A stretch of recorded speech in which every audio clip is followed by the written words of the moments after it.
80 লাখ টাকা করে এবং 90 টন করে চাল গম, সেটা শুধুমাত্র সরকারি দলের যারা এমপিরা আছেন বা সরকার দলের যে আসনগুলো আছে সেখানেই সেটা বরাদ্দ করা হয়েছে।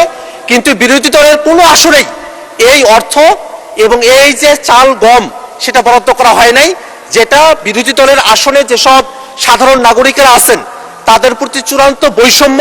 সরকারি দলের যারা আসন প্রাপ্ত হয়েছেন তাদের আসনগুলোতে শুধু বরাদ্দটা দেওয়া হয়েছে, বিরোধী দলের যারা আছেন তাদের কারোতে বরাদ্দটাগুলো দেওয়া হয় নাই।